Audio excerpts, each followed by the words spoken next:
But regardless, this is his opponent, and this is Stats. Stats is 2-2 this season versus Zerg. He's 1-1, so he's won half of his games overall and half of his games in this matchup this season. In all-time Pro League, this guy's also on the 100 wins club. He's at 110-73, and Stats is not somebody to be trifled with. That's why he's on KT Rolster. That's why he's put out in almost every single match they play. But he's not a Flash. He's not a TY. And to take the note one step further, he's not a Zest. He's like in between. Yeah. And this guy, KassiA, he's 1-1 against Protoss. He could do it. I really feel if he's in the zone, if he wants to avenge his teammates, if he's feeling like this is up to me, it's all on me right now. I mean that pressure. I feel like when KassiA gets stressed, he like looks like he's like about to have a panic attack, but actually it's just like all this positive energy he has. He just moves faster and faster. It's like a snowball effect, and he just gets better and better. Yeah, he really gets into it. He won his last game, and he was just so insane. We're going to have to see how he does against Stats. Yep, we're going in the match right now. This could be our final game of this match. If Stats takes it, it's a 3-0. Let's jump into the King Sejong Station.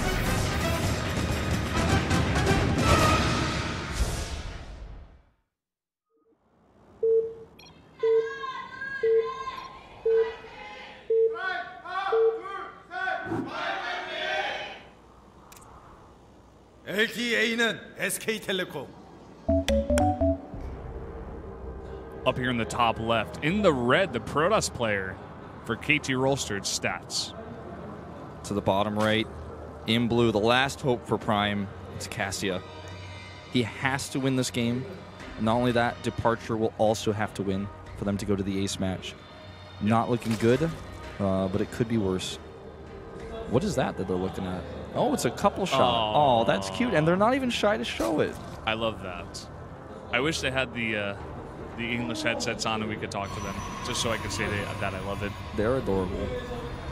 You know what? If you have a girlfriend or boyfriend, whichever, bring them to the studio as well. Show them StarCraft.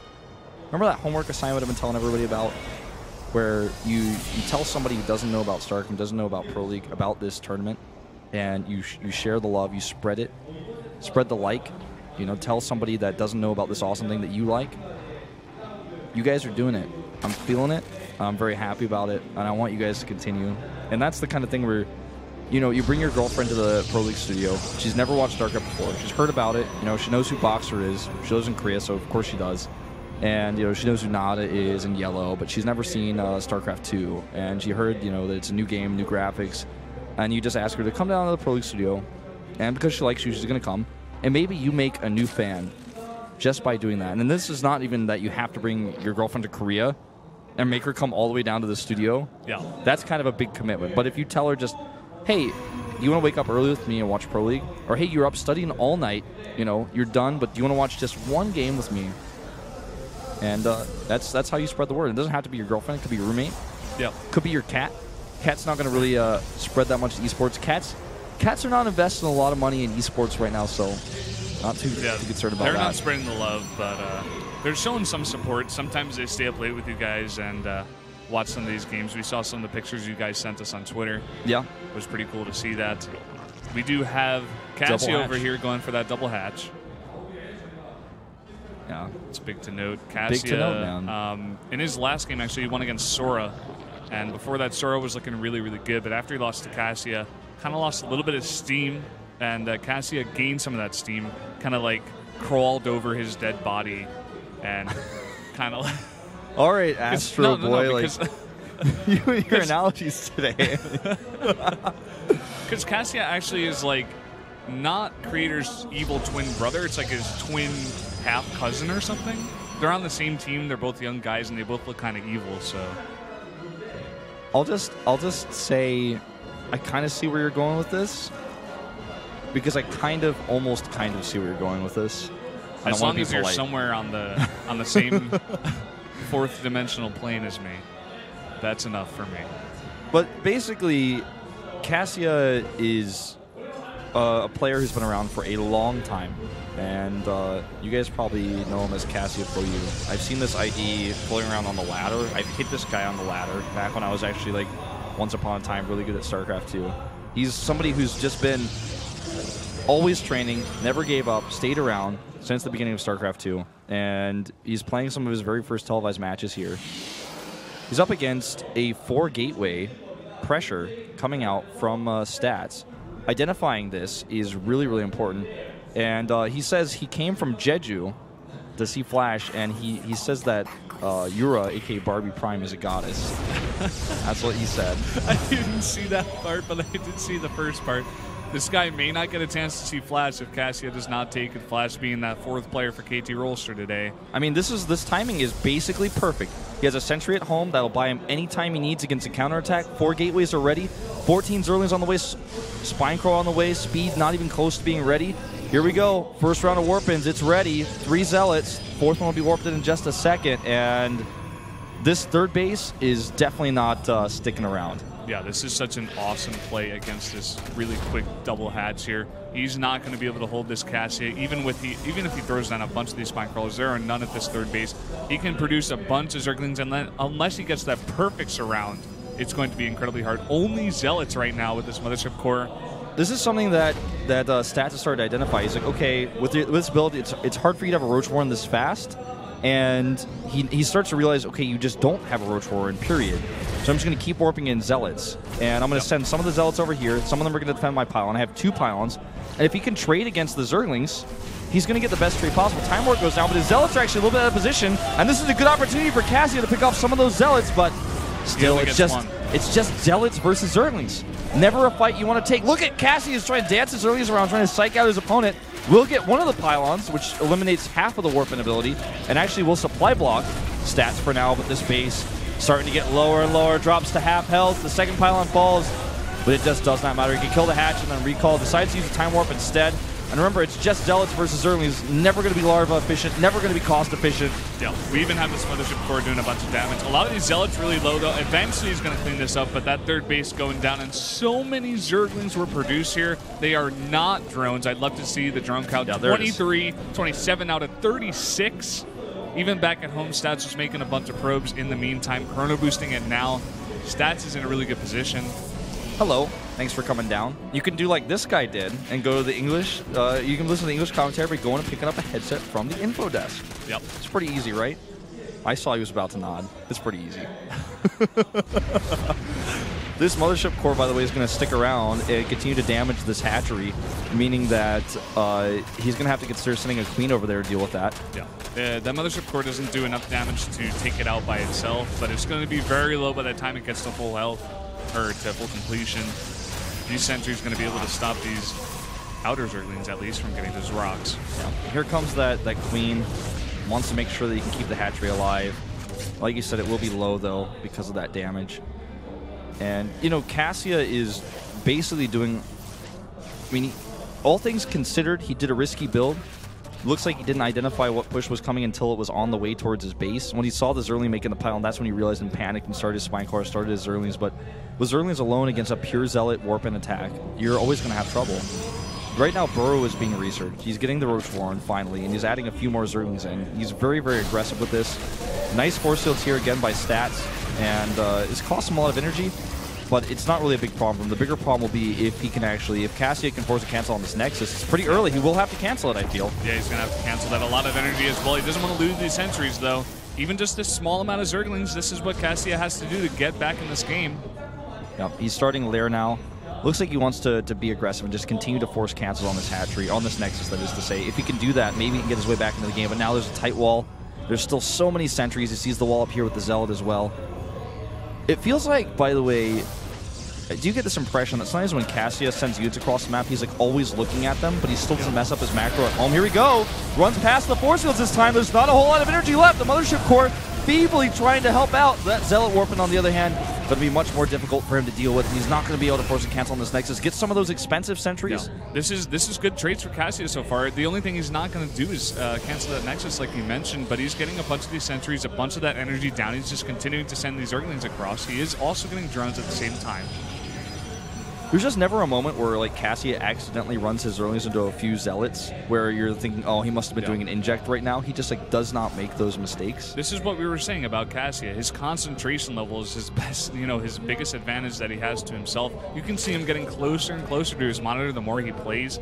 He's so on top of everything. You see his head going back and forth from minimap to screen, minimap, screen, minimap, screen. He's looking at everything at the same time. He's a fast player, much faster than them hiding. Even if, well, this is a bit awkward. He needs to mineral walk. He's actually right-clicking, so they're not going through the Zealot. Unless that's a changeling. I think that might actually be a changeling. I think a changeling cannot be mineral walked. I think he's getting a bit confused here. Oh, he's stopped with his own pylon. Okay, that's the reason. Well, that makes sense. He just did that on live television. Well, yeah, that's always like the worst feeling when that happens to you in a ladder match, but on TV it feels even worse. But I don't think it's going to get into his head too much. 5 pylons on the way. As soon as those are ready with +2 and blink, he's got this powerful attack he can hit with. And oh no, that's the first time KassiA's made that mistake we were talking about earlier of accidentally walking Zerlings into an army. And oh, this is looking scary. He just made a huge wave of drones. His 1/1 upgrades for his roaches are not ready yet. +2 and blink are on the other hand, and this is a very scary push walking towards him. He needs to prepare. He's making Swarmos. If he can get these 6 Swarmos out by a little bit of time, maybe he can hold here. It's really up to Stats. How fast is Stats going to get across the map? Is he knowing that these Swarmos are coming up right now? He's probably going to wait, I guess, for the charge. Yeah, it doesn't look like he wants to go aggressive just yet. He's sending those units right where that 4th base might be for himself. Not moving across just yet. He's starting charge, and I think he must have seen something that tipped him off. He didn't have an observer, but maybe a hallucinated Phoenix or something went into the main base and saw the tech and saw how many units were there, and he was a little bit more patient to move across the map. I think he's trying to consider whether he wants to go for the 4th base and just kill that, because he'll basically get that no matter what, or if he wants to go for the kill. He has the observer with his army now, and the Swarmos count is only at 6. 4 more being made right now. And with the robotic support bit being added in the 2nd robo, he's definitely telling me, at the very least, that he's going to go back and just play a macro game, because he's already ahead. He doesn't have to do an all-in. He's just going to try to kill this hatchery if he can. Yeah, he is very far ahead right now. He's +2 right now, and that +1 armor is just now going to come up for KassiA. He's coming in with this army, these Blink Stalkers. He's force fielding off the Locust as well. Force fielding off those Locusts. He's not able to get any damage onto the hatchery on there. He's just trading against the Roaches and some of those Locusts on the right side. And for KassiA, this trade so far has been okay, but the longer these Stalkers stay here and start to pick away at his Roaches, he's going to have a big problem, especially if he starts losing these Swarmos. Time Warp goes down, expecting the Swarmos to flee. He just keeps fighting against the Roaches, but he will be pushed back here. Losing an Overseer as well. But this is a good trade for KassiA. He actually holds his enduring lifetime for his Locust. Is almost finished. Spire halfway done for him. Blinking forward, though, now his Stats. He's going to try to pick up a bunch of those Roaches. But you see the supply is equal right now. The Spire's coming up, making a bunch more of those units. You have 2 Colossi, though, at the same time being pumped out for Stats right now with that range. And +3 is more than halfway done. Yeah. And I want to see how many workers he killed. I'm not sure if he really got very many. Not killing the hatchery was a bit of an annoyance, because that was really what he wanted. This huge charged Zealot force, he's trying to decide how he wants to use it. Looks like he was considering going for a big run-by with it. Oh! The Swarmos were almost in mortal danger to those rocks. Big counterattack, and KassiA is trying to earn his way back into this game. He's going to get into a good position with the Swarmos here. The question is, can he defend against the massive attack that's happening at his natural? There's rocks there. Yeah, to buy time. It looks like he wanted to go for a talent attack, but after seeing this attack over at his rocks, it looks like he wants to pull back for now. Storm Host coming back to this natural, but the big push is in here. Looks like he's targeting down this hatchery. Yep, that hatch is going to go down. They can recall out once the units arrive back at home. And how is he going to do this? Just recalls everything. Doesn't even try to fight it. He's going to go back home to the safety of his double Colossus production, like you talked about, his +3 attack. Meanwhile, some Zealots did sneak into the main base, doing some damage here, killing a Queen, killing some of these Harvesters. And KassiA cannot be happy with this. It's now 4 base against a 4th being started. Nearly completed, actually, for Stats right now. His Storm is on the way. He's adding additional cannons. And KassiA hanging on by a thread. He's starting to build a little bit of bank because those Swarm hosts are so cost efficient. He's also got that Hive nearly completed, but he needs more time. He just needs more time. That's the best way to put it. You see this army, and it's coming across the map. He has some High Templar in there with Storm coming across. 5 cannons at his base. He's going to hold that pretty easily. Even these Zealot run-bys with charge, then +3, they're going to come in here and do so much damage. He knows the Hive is on the way. He's adding more gateways. He's going to have 4 bases very, very safely. And KassiA is just going to be on the defensive here. It's going to be very hard to hold this push, though. And you know, earlier when I said 4 base against the 4th finishing, it's really 3 base because his natural died. It's now almost recompleted. He loses this hatchery without a cancel, as far as I could tell. A few more drones being added into his composition right now because he had to make so many spines that affects his economy negatively. His Stalkers blink forward. There's way too much AoE here. No Corruptors whatsoever. No way to deal with those Colossi. They're just going to do so much DPS. They're going to lay waste to any Locust he finds. And if a Warp Prism, well, if 2 Warp Prisms, in fact, with speed arrive, with all these gateways he's adding right now, he could just warp in infinity units with a bank he's going to build with the 4th base. Anytime he spends right now, just harassing works in his favor because there's no Swarm Host counter pressure, there's no pressure on the map, there's no tech. I mean, 2 Corruptors, that's not the answer. 2 Corruptors is definitely not the answer. That's 100% sure. These Roaches are going to try to come in here and stop this pressure, but with 4 Colossi in the back and +3 to attack, it's going to be very hard. He's even trying to get his Greater Spire up right now. It's going to be so late.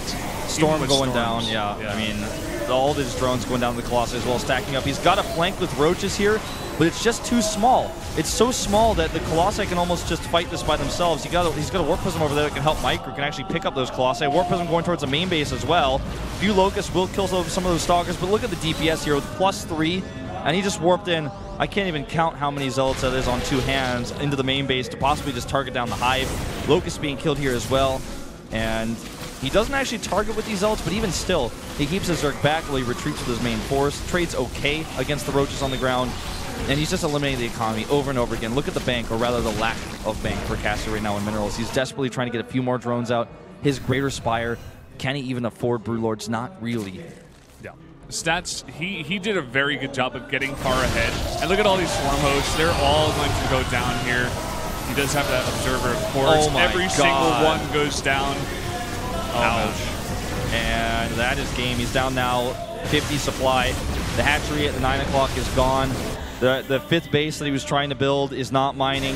5 drones in production. 5 drones is not going to be the answer for this death ball. GG, and that's the 3-0 for KT Rolster. The best possible way for them to finish out this season before the playoffs, and this will put them up at 1st place above SK Telecom T1.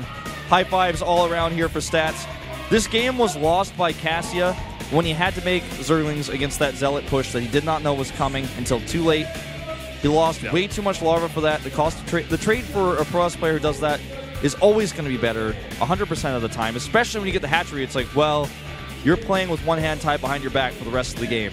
Yeah, that's 100% correct there. He wasn't able to identify the push early enough, and then from there he just got too far behind. And Stats the entire game right